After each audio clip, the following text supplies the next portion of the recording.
ಗ್ರಾಮ ಪಂಚಾಯಿತಿಯಿಂದ ಕಲುಷಿತ ನೀರು ಪೂರೈಕೆ ವಿಚಾರಕ್ಕೆ ಸಂಬಂಧಪಟ್ಟ ಹಾಗೆ ಗ್ರಾಮ ಪಂಚಾಯಿತಿ ವಿರುದ್ಧ ಗ್ರಾಮಸ್ಥರ ಆಕ್ರೋಶ ವ್ಯಕ್ತವಾಗ್ತಾ ಇದೆ. ವಜ್ಜಲ್ ಗ್ರಾಮ ಪಂಚಾಯಿತಿ ಕಚೇರಿಗೆ ಬೀಗ ಹಾಕಿ ಧರಣಿ ಮಾಡಲಾಗ್ತಾ ಇದೆ. ಯಾದಗಿರಿ ಜಿಲ್ಲೆಯ ಹುಣಸಗಿ ತಾಲೂಕಿನ ವಜ್ಜಲ್ ಗ್ರಾಮ ಕೆಲವು ದಿನಗಳಿಂದ ವಜ್ಜಲ್ ಗ್ರಾಮಕ್ಕೆ ಕಲುಷಿತ ನೀರು ಪೂರೈಕೆ, ಶುದ್ಧ ನೀರು ಪೂರೈಕೆಗೆ ಮನವಿ ಮಾಡಿದ್ರೂ ಕೂಡ ಕ್ಯಾರೆ ಅನ್ನುತ್ತಿಲ್ಲ ಅಧಿಕಾರಿಗಳ ವಿರುದ್ಧ ಆಕ್ರೋಶ ಹೊರಹಾಕಿದ ಗ್ರಾಮಸ್ಥರು.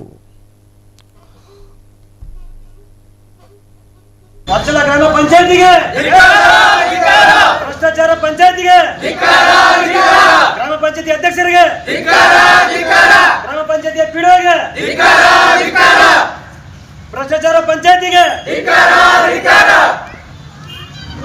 ವಜ್ಜಲ ಗ್ರಾಮದಲ್ಲಿ ಸಾಕಷ್ಟು ಭ್ರಷ್ಟಾಚಾರ ನಡೆದಿದೆ ಹಾಗೂ ವಜ್ಜಲ ಗ್ರಾಮದಲ್ಲಿ ಯಾವುದೇ ಮೂಲಭೂತ ಸೌಕರ್ಯಗಳಿಲ್ಲ. ನಾವು ಎಷ್ಟೇ ಮನವಿ ಪತ್ರ ಕೊಟ್ಟರೂ ಕೂಡ ಅದು ಸುಮ್ಮನೆ ಆಗಿದೆ. ಅದು ನಾವು ಎಷ್ಟೇ ಜಿಲ್ಲಾಧಿಕಾರಿಗೆ ಮನವಿ ಪತ್ರ ಕೊಟ್ಟಿವಿ, ಜಿಲ್ಲಾ ಪಂಚಾಯತ್ ಸಿಒ ಕೊಟ್ಟಿವಿ, ತಾಲೂಕ್ ಪಂಚಾಯತ್ ಇಒ ಕೊಟ್ಟಿವಿ, ಯಾವುದೇ ರೀತಿಯ ಕ್ರಮ ತಗೊಂಡಿಲ್ಲ. ಇವತ್ತು ವಜ್ಜಲದಲ್ಲಿ ಯಾವುದೇ ಮೂಲಭೂತ ಸೌಕರ್ಯಗಳಿಲ್ಲ. ಸಾಕಷ್ಟು ಅನುದಾನ ಬಂದರೂ ಕೂಡ ಯಾವುದೇ ಜನಸಾಮಾನ್ಯರಿಗೆ ಮುಟ್ತಾ ಇಲ್ಲ. ಅದು ಪಿಡಿಒ ಅಧ್ಯಕ್ಷರು ಸದಸ್ಯರು ಯಾವುದೇ ರೀತಿ ಕೆಲಸ ಮಾಡಕತ್ತಿಲ್ಲ. ವಜ್ಜಲ ಗ್ರಾಮದಲ್ಲಿ ಎಷ್ಟೇ ಸಲ ಅವ್ರಿಗೆ ಮನವಿ ಪತ್ರ ಕೊಟ್ಟರು ಬರೀ ಬೇಜವಾಬ್ದಾರಿ ವರ್ತನೆ ಮಾಡ್ತಾರ.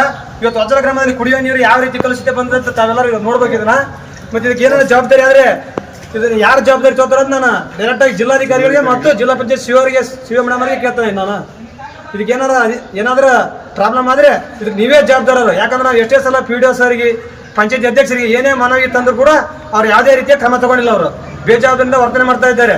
ಸಾಕಷ್ಟು ಅನುದಾನ ಈ ಗ್ರಾಮ ಪಂಚಾಯತಿಗೆ ಬಂದ್ರೆ ಅದು ಅನುದಾನ ಎಲ್ಲಿ ಹೋಗಿತ್ತು? ಸಾಕಷ್ಟು ಸಲ ಹೇಳ್ತೀವಿ ನಾವು, ಕುಡಿಯ ನೀರಿನಲ್ಲಿ ಚರಂಡಿ ನೀರು ಮಿಕ್ಸ್ ಆಗ್ತದೆ ಅಂದ್ರೆ ಒಟ್ಟು ಅದ್ರ ಬಗ್ಗೆ ಯಾವುದೇ ರೀತಿ ಪರಿಶೀಲನೆ ಮಾಡ್ತಾ ಇಲ್ಲ. ಅವರು ಬರೀ ಬೇಜವಾಬ್ದಾರಿ ವರ್ತನೆ ಮಾಡಿದ್ರೆ ಅದಕ್ಕಾಗಿ ನಾವು ಇವತ್ತು ಪಂಚಾಯತಿಗೆ ಬೀಗ ಆಗ್ತಾ ಇದ್ವಿ. ಎಲ್ಲ ಗ್ರಾಮಸ್ಥರ ಗ್ರಾಮದ ಯುವಕರ ಪಂಚಾಯತಿಗೆ, ಗ್ರಾಮ ಪಂಚಾಯತಿ ಅಧ್ಯಕ್ಷರಿಗೆ, ಗ್ರಾಮ ಪಂಚಾಯತಿಯ ಪಿಡಿಒರಿಗೆ, ಗ್ರಾಮ ಪಂಚಾಯತಿಯ ಸದಸ್ಯರಿಗೆ ಅಧಿಕಾರ ಪಿಡಿಒಗಿಲ್ಲ.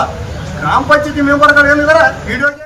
ಕ್ಷಣ ಕ್ಷಣದ ಸುದ್ದಿಗಳಿಗಾಗಿ ಫ್ರೀಡಂ ಟಿವಿ ಸಬ್ಸ್ಕ್ರೈಬ್ ಮಾಡಿ, ಲೈಕ್ ಮಾಡಿ ಹಾಗೂ ಫಾಲೋ ಮಾಡಿ.